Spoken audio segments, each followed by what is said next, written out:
मेरी बेटी घर में इकलौती थी, इसलिए बहुत ही आलसी थी। मेरे दामाद जी उसकी इस आदत से थक गए और फिर मुझे वहाँ बुलाया। एक दिन रात को 12 बजे उन्होंने मुझे अपने कमरे में बुलाया और फिर मेरे पैर को दबाते-दबाते अपनी उँगली मेरे शरीर में फिराने लगे। तो मेरे दामाद जी ने कहा, "आज भी मेरी पत्नी सो गई है। आज मैं अपनी इच्छा मारकर वैसे ही नहीं सो सकता।" ऐसा कहकर दामाद ने मुझे अपने बेड पर लिटा दिया और फिर मैंने अपनी बेटी की शादी केवल 28 साल की उम्र में की थी। उसकी इतनी देर से शादी होने का कारण भी यही था, वह इकलौती थी, इसलिए उसे प्यार में बड़ा किया गया था। साथ ही उसे घर के कामों की आदत नहीं थी, इसलिए मुझे अपनी बेटी के लिए एक इकलौते बेटे की उम्मीद थी। बहुत वर्षों की खोज के बाद मुझे वह दामाद मिल गए जो मुझे चाहिए थे। मेरा दामाद अब अकेला था, उसके माता-पिता नहीं थे, एक अच्छी नौकरी करते थे और उसका अपना घर भी था। मेरी बेटी के लिए ऐसा रिश्ता बहुत अच्छा था, इसलिए मैंने तुरंत ब्याह की तैयारी की और अपनी आरुषि का ब्याह कर दिया। लेकिन शादी के बाद मैंने जो उम्मीद की थी, वह पूरी नहीं हुई। मुझे पता ही नहीं था कि आरुषि अकेले अपने पति का ख्याल नहीं रख पाएगी।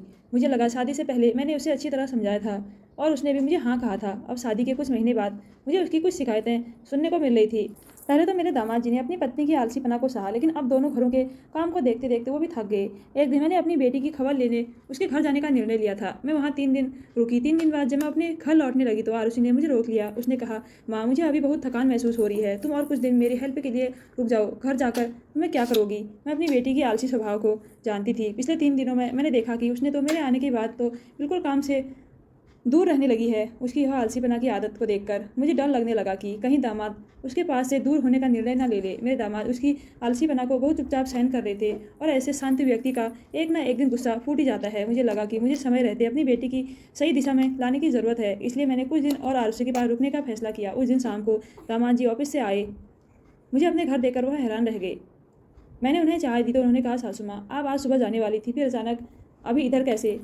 मैंने कहा कि, "क्या मेरा यहाँ रहने से आपको खुशी नहीं हो रही है?" उन्होंने कहा, "नहीं, ऐसा कुछ नहीं है। कल रात को आप अपने घर जाने की जल्दी कर रही थी, अब अचानक रुक गई, इसलिए मैंने आपसे सवाल किया।" उन्होंने आगे कहा कि, "आप यहाँ रहेंगे तो मुझे फ़ायदा होगा, क्योंकि पिछले 2 दिनों से आपके हाथ के स्वादिष्ट खाने का आनंद ले रहा हूँ। शादी के बाद से अब मैं पेट भर-भर कर खाना खा रहा हूँ।" दामाद जी की यह बात सुनकर मुझे समझ में आ गया कि आरुषि अपने पति का कितनी अच्छी तरह ख्याल रखती है। मैंने उन्हें बताया कि मैं कुछ दिन और उनकी देखभाल करने और आरुषि को घर के कुछ और काम सिखाने के लिए यहाँ रहूँगी। तब दामाद जी ने कहा, "आप यहाँ हमेशा रहने लगी तो मुझे कोई समस्या नहीं है, क्योंकि आप घर में रहेंगे तो आरुषि भी आपकी तरह हो जाएगी।" दामाद को मेरे यहाँ रहने से कोई परेशानी नहीं थी, इसलिए मैंने उनके घर रहना शुरू कर दिया। मेरी बेटी की शादी के बाद मैंने अपनी नौकरी से रिज़ाइन ले लिया था, क्योंकि अब मैं अकेली थी, इसलिए मुझे ज़्यादा पैसों की ज़रूरत नहीं थी। अब मुझे पेंशन मिल रही थी और रहने के लिए मेरा अपना घर भी था, इसलिए मैंने ज़्यादा मेहनत ना करके आराम करने का निर्णय लिया। देखते-देखते मुझे आरुषि के पास कुछ दिन हो गए थे। पिछले 2 दिनों से मैं दामाद जी को रात में हॉल में देख रही थी। मुझे लगने लगा था कि दामाद जी और आरुषि के बीच कुछ ना कुछ मसला हुआ है। आखिरकार मुझसे रहा ना गया। तीसरे दिन रात को दामाद जी को हॉल में देखकर मैं उनके पास गई और उनसे उनके हॉल में सोने का कारण पूछा। तब बिना कुछ कहे उन्होंने मेरा हाथ पकड़ मुझे अपने कमरे में ले गए। वहाँ जाकर उन्होंने कहा, "सासू माँ, आप देख रही हैं कि आपकी बेटी कितनी गहरी नींद में है। अब तो हमारी शादी को 5 महीने हो गए हैं और आरुषि ने 5 महीनों को ही 5 साल बना दिया। पति को भी समय देना चाहिए, यह तो उसे पता होना चाहिए। उसे अपनी नींद इतनी प्यारी है, यह तो मुझे समझ नहीं आ रहा है। सच में यह आरुषि की पहली शादी है ना?" क्योंकि उसे मुझ में कोई दिलचस्पी नहीं दिखाई दे रही थी। अब उसे रोज़-रोज़ एक ही चीज़ समझाते-समझाते मेरा सिर दर्द होने लगा था, इसलिए मैं अपने हॉल में जाकर सो जाता हूँ। दामाद जी की बातें सुनकर मैं आरुषि को समझा दूँगी। दामाद जी और बेटी के रिश्ते के बारे में मुझे पता था, इसलिए मेरी आँखों से नींद उड़ गई थी। मुझे लग रहा था अब सुबह होगी और मैं अपनी बेटी से बात करूँगी। सुबह होते ही दामाद जी ऑफ़िस चले गए और मैं आरुषि से बात करने का फ़ैसला किया। मैंने उससे कहा, "आरुषि, अब शादी के बाद पति को कैसे खुश रखा जाता है, यह बातें मुझे तुम्हें सिखानी होंगी। मैं देख रही हूँ तुम्हारी नींद इतनी गहरी कैसे हो गई है। क्या तुम्हारे पति को तुम्हारी नींद से थकावट नहीं हो रही है?" इस पर आरुषि ने कहा, "माँ, तुम मेरी नींद के बारे में मत बोलो। मैं कितनी ही देर सोती हूँ।" उस समय उसे अपनी गलती का एहसास नहीं था, लेकिन फिर भी मैंने उसे समझाने की कोशिश की। उस दिन रात को मुझे दामाद जी हॉल में नहीं दिखे। मैं उनके और आरुषि के बीच सब कुछ ठीक है या नहीं, यह देखने के लिए उनके कमरे के बाहर गई, जहाँ जाकर मैंने उनके कमरे के अंदर झाँका। अंदर देखा, दामाद जी मुझे कमरे की खिड़की में खड़े दिखे और आरुषि गहरी नींद में थी। मेरा समझाने का उस पर कोई असर नहीं पड़ा था। जब मैं वहाँ से निकलने लगी तो अचानक मेरी साड़ी के पल्लू फँस गया और मुझे ज़ोर से झटका लगा और मैं नीचे गिर गई। मेरी आवाज़ सुनकर दामाद जी दौड़ते हुए बाहर आए और मुझे गिरा हुआ देखकर मेरे पास आए। "सासू माँ, इस समय आप हमारे कमरे के बाहर क्या कर रही थी?" मैंने कहा, "सुबह मैंने आरुषि को वह सब बातें समझाई थी। क्या वह आज भी सोई है क्या, देखने आई थी।" तब उन्होंने कहा, "आरुषि को कितना भी समझाया जाए, उसका कुछ भी फ़ायदा नहीं होगा। मैंने तो अब उसका ख्याल ही छोड़ दिया है। आप बेहतर उसे टेंशन ना दें। उसके कारण ही आपके पैर में चोट लगी है।" इसके बाद दामाद जी ने मुझे उठाया। उन्होंने मेरा एक हाथ अपने कंधे पर रखा और दूसरा हाथ मेरे कमर पर। वह मुझे मेरे कमरे तक ले जाने लगे। मेरे कमरे में आते ही दामाद जी ने मेरे पैर दबाने शुरू कर दिए। दामाद के छूते ही मुझे शर्म आ गई थी। उन्होंने कहा, "आपको शर्माने की कोई ज़रूरत नहीं है।" दामाद जी बहुत बिंदास स्वभाव के थे, लेकिन मेरे लिए यह सब नया था। कितनी भी स्थिति हो, हमारा एक मान सम्मान का रिश्ता था। तब मैंने दामाद जी को नहीं कहा, लेकिन वह मेरे घुटनों तक, मेरे पैरों को दबाने लगे। उस समय दामाद जी की नज़रें मुझ पर अलग ढंग से घूर रही थी। धीरे धीरे दामाद जी की नज़रें मेरी तरफ घूरने लगी थी और मुझे उस समय उसका एहसास नहीं हुआ। मैं अभी भी दिखने में सुंदर हूँ और मेरा शरीर पहले जैसा ही है। तब मेरे पैर छूने के दौरान दामाद ने कहा कि सासू माँ, आपकी बेटी से ज़्यादा आप थकी हुई नहीं दिख रही हैं। आप तो अभी भी खूबसूरत और जवान दिखती हैं। दामाद जी की बातें सुनकर मैं बस मुस्कुरा दी। इसके बाद के दिनों में मैं आरुषि को हर चीज़ सिखाने की कोशिश कर रही थी। वह धीरे धीरे मुझसे घर के काम सीखने लगी थी। मेरी बेटी के घर से जाने के बाद से मैं 2 समय का खाना बनाना भी भूल जाती। एक रात मैंने बर्तनों की आवाज़ सुनी और मैं तुरंत कमरे से बाहर निकली। मैंने देखा कि दामाद जी खाने की थाली लेकर किचन से बाहर निकल रहे थे। मुझे देखकर वह चौंक गए। मैंने उससे पूछा कि वह इतनी रात को खाने की थाली लेकर कहाँ जा रहे हैं। उन्होंने कहा कि मुझे रात में भूख लगी है। मैंने जो स्वादिष्ट व्यंजन बनाए हैं उनका स्वाद मुझे अचानक याद आ गया, इसलिए मैंने कहा कि चलो हम दोनों साथ में बैठकर खाते हैं। दामाद जी ने मेरा हाथ पकड़कर मुझे टेबल कुर्सी पर बैठाया और मुझे खाना परोसने लगे।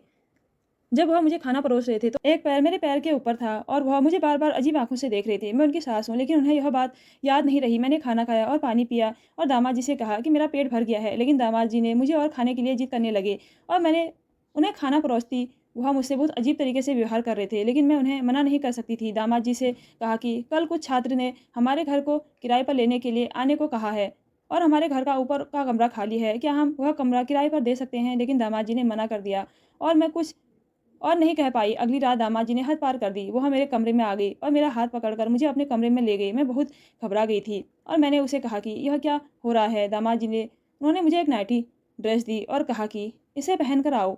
मैं उनकी बात सुनकर हैरान रह गई। मैंने उनसे कहा कि तुम यह क्या बोल रहे हो, मैं तुम्हारी सास हूँ और तुम्हें यह नहीं भूलना चाहिए। लेकिन उन्होंने कहा कि आरुषि तो सो गई, अपनी ख्वाहिश पूरी करनी होगी। यह नाइटी मैं आरुषि के लिए लाया था, वह तो इस ड्रेस को पहन ना पाई, लेकिन आप तो मुझे यह ड्रेस पहनकर दिखा दो। मैं दामाद की बात सुनकर वो शर्मिंदा हो गई और मैंने उससे कहा कि मैं तुम्हारी सास हूँ और तुम्हें यह नहीं भूलना चाहिए। लेकिन मैं उन्हें मना नहीं कर सकी और मैं वहाँ से चली गई। अगले दिन आरुषि सोकर उठी और नाश्ता करने लगी। जब वह नाश्ता कर रही थी तो मैंने उसे वह नाइटी ड्रेस दी और कहा कि मैं अब यहाँ से जा रही हूँ, क्योंकि तुम सुधरने का नाम ही नहीं ले रही हो। दामाद जी ने मुझे यह नाइटी दी और मुझे अपनी इच्छा व्यक्त की। तुम्हारे कारण मुझे दामाद जी की बात सुननी पड़ी। अगर तुम अपने पति को खुश नहीं रख सकती तो तुम्हारा जीवन व्यर्थ है। मैंने आरुषि से बहुत कुछ कहा। मेरी बात सुनकर वह रोने लगी और कहने लगी, माँ तुम कुछ दिनों से मुझे मेरे भले के लिए ही समझाने की कोशिश कर रही हो और मुझे सब समझ में आ रहा है, लेकिन मैं क्या करूँ। मुझे रात में गहरी नींद कैसे आ जाती है, यह मुझे समझ नहीं आ रहा है। शादी के कुछ महीने बाद से ही मुझे अचानक ऐसी नींद आने लगी है। मुझे नहीं पता तुम्हारा दामाद साहिल मेरे बारे में क्या कहता है, लेकिन आज तक मैंने यही महसूस किया है कि साहिल को मुझ में कोई रुचि नहीं है। तब मैंने सोचा कि आरुषि अपने पति के बारे में झूठ बोल रही है या दामाद जी अपनी पत्नी के बारे में। यह समझना संभव था। उस रात मैंने आरुषि को कमरे में जाने को कहा और उसकी जगह जाकर सो गई। उस रात मैंने आरुषि की नाइटी ड्रेस पहनकर उसकी जगह सोने की कोशिश की। मैंने अपने चेहरे के ऊपर कंबल खींच लिया। जब दामाद जी कमरे में आई तो मैं चौंक गई और मेरे पैरों से कंबल थोड़ा खिसक गया। उस वक्त दामाद जी ने मुझे आरुषि समझ लिया, मेरे करीब आए और मेरे पैरों पर हाथ फेरने लगे। उस समय मुझे ऐसा लगा कि मेरे साथ कुछ अजीब होने वाला है, लेकिन ठीक उसी समय दामाद मेरे पैरों में हाथ फेरने लगे। लेकिन मैं सोने का बहाना कर रही थी, पर वहाँ पर एक लड़की की आवाज़ आ रही थी। वह लड़की बोली, साहिल क्या तुम्हारा मन मुझसे अब भर गया है? अब तुम्हें तुम्हारी आलसी पत्नी पसंद आने लगी है। उस लड़की की बात सुनने के बाद दामाद जी का हाथ मेरे पैर से हट गया। मैं कंबल की थोड़ी सी दरार से देख रही थी। एक लड़की दामाद के कमरे में आई थी और वह केवल उसके कमरे में ही नहीं थी, बल्कि वह मेरे दामाद को गले लगाए हुए थी। कुछ समय बाद दोनों बिस्तर पर आते हुए दिखे। वह लड़की दामाद जी से कह रही थी, साहिल जरा धीरज करो, तुम्हारी पत्नी सुबह तक उठ नहीं पाएगी, क्योंकि मैंने आज भी उसके पीने के पानी में नींद की दवा मिला दी है। उस पर लड़की ने कहा, तुम्हारी पत्नी का काम हो गया है, लेकिन सास का क्या करना है?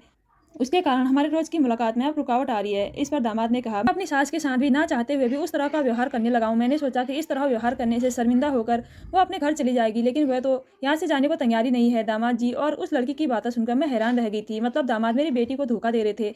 तब मैंने कंबल से बाहर आते हुए उन दोनों को देखा। मुझे देखकर दामाद जी शौक हो गए। मैंने उनसे कहा, मैंने तुम्हें एक अच्छा इंसान समझा था, लेकिन तुम तो मेरी बेटी को धोखा दे रहे हो। मैं तुम्हें आसानी से नहीं छोड़ने वाली। उस पर वह लड़की बोली, तेरी बेटी थोड़ी पागल है, ऐसी लड़कियों को कोई भी पुरुष प्यार नहीं करेगा। उसने मुस्कुराते हुए कहा, अब तुमने सब देख ही लिया है, अब तुम और तुम्हारी बेटी बिता लो यहाँ से। दामाद जी ने कहा, मैं तुम्हारे साथ जिंदगी नहीं बिता सकता। तुम्हारी तरह की लड़कियां सिर्फ टाइम पास के लिए होती है। मैं अपनी पत्नी को छोड़कर नहीं जा सकता। दामाद जी के अफेयर के बारे में मैं जानकर मुझे बहुत बड़ा झटका लगा। उस समय दामाद जी मेरे सामने बहुत गिड़गिड़ाते दिखे थे, लेकिन मैं जानती थी कि वह असल में कैसे है। मैंने अपनी भोली भाली बेटी को ऐसी व्यक्ति के पास रहने नहीं दिया दामाद की प्रेमिका ने अपनी बदनामी के डर से दामाद के खिलाफ कोई कदम नहीं उठाया, लेकिन मैंने उस नालायक इंसान को पुलिस ने दिया और अपनी बेटी को एक झूठे रिश्ते से मुक्त कर दिया। आजकल कोई भी कभी भी धोखा दे सकता है, इसलिए यह समझना बहुत ज़रूरी है कि किस पर भरोसा करना है और किस पर नहीं। हर कदम बहुत सोच समझ कर उठाना चाहिए। तो दोस्तों, कैसी लगी आज की स्टोरी? अगर अच्छी लगी तो हमारे चैनल को ज़रूर सब्सक्राइब कीजिएगा। धन्यवाद।